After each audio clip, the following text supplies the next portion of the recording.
What's up, guys? Rick here with your 5 fades for this week's BMW Championship. These are guys that you might want to consider avoiding, maybe not investing as much in, or at least giving a second thought to decide if this is someone that you want to be associated with for this week. And this is your weekly reminder that it's all relative for a fade, right? This is a no-cut event, so it's not like anybody's going to not play this weekend, but these are guys that I think might not live up to either the price that we are being asked to pay for them, or maybe what the sentiment around the industry might be. So without further ado, let's jump into the fades for this week's BMW Championship.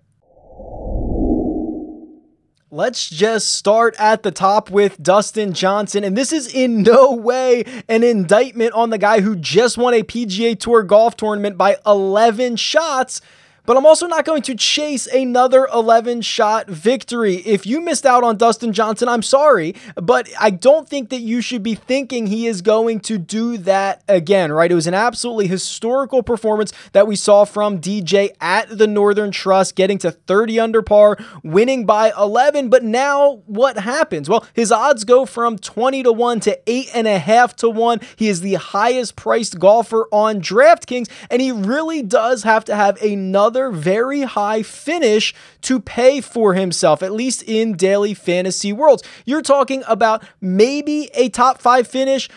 He has to be somewhere in the top 10. And if you use the implied odds on his top 5 number, it would imply that he's going to finish inside the top 10 31% of the time. Remember, that means he's going to finish outside the top 5 69% of the time. The majority of the time, DJ is going to not pay for himself here. So as much as I love DJ, as high as I believe his ceiling to be, just don't go chasing those points. Just understand what you're getting yourself into this week. If you still decide he's your man, fine, so be it. But understand the differences and the big ones between last week and this week.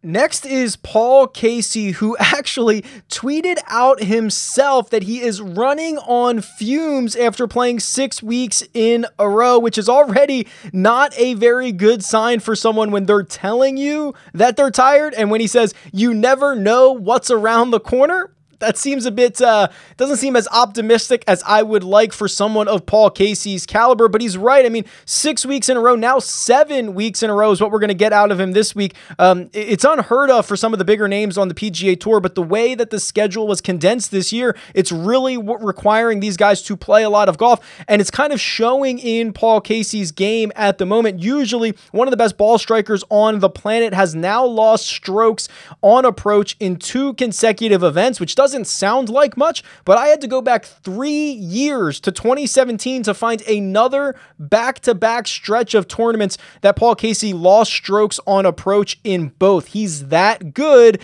And when he's telling you he's tired, I think I'm going to listen. So for me, Paul Casey is going to be a fade. Jason Day is someone I am concerned about for this week at the BMW Championship. He had been on such a good run of golf with 4 consecutive finishes in the top 7 until last week at the Northern Trust. And the thing that was really spurring him on was the iron game. He was absolutely phenomenal with his irons, with his wedges for those 4 weeks where he found success. But last week at the Northern Trust, he loses 6.4 strokes to the field on approach. He lost another 2 putting. It was just an all-around awful week for Jason Day. And usually I would say, okay, well, we're probably not going to get that poor of a performance again from Jason Day. But, you know, those irons, they're a bit stickier than putting, right? I mean, they tend to take a little bit longer to come around. So if you really lost it last week, it might be hard to get back to that great form that we saw in the 4-event stretch before. And then also, at least in fantasy formats on DraftKings, I kind of just like the other guys around him a bit more. So the combination of him not hitting it well last week and guys in that same pricing tier that I just prefer, Jason Day is probably not going to be making too many of my lineups this week.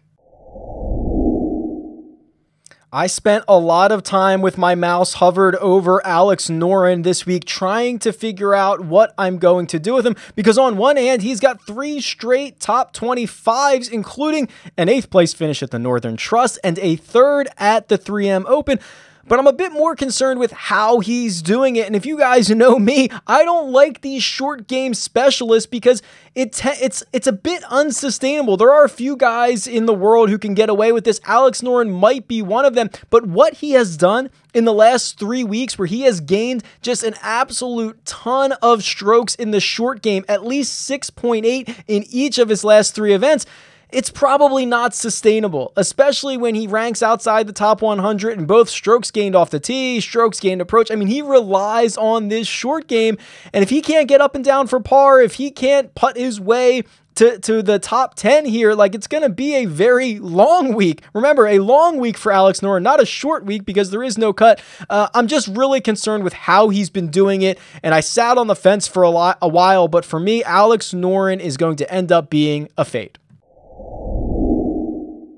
This wouldn't be a fade video without our putting regression victim, and this week it is Maverick McNealy, who gained over 9.5 strokes on the field on the greens last week at the Northern Trust. It is, of course, the best event of his young career so far, and the 6th best event of any golfer this season. Yeah, we are talking ceiling level stuff here, and even with that outrageous putting performance, he still finished in a tie for 61st. So unless the rest of his game improves, which there's not a big sign that it will, 4 straight events in which he has lost strokes on approach. He's been terrible off the tee. If that does not improve and the regression comes with the flat stick to even really good rates, like even 6 strokes he gains or 5 strokes he gains, it is still going to be a bottom end finish for McNealy this week. So he's got a lot of things that he needs to correct.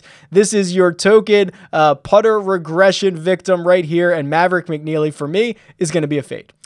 There you go, my top 5 fades for this week's BMW Championship. Guys that you should consider staying away from, or at least understanding the whole situation with.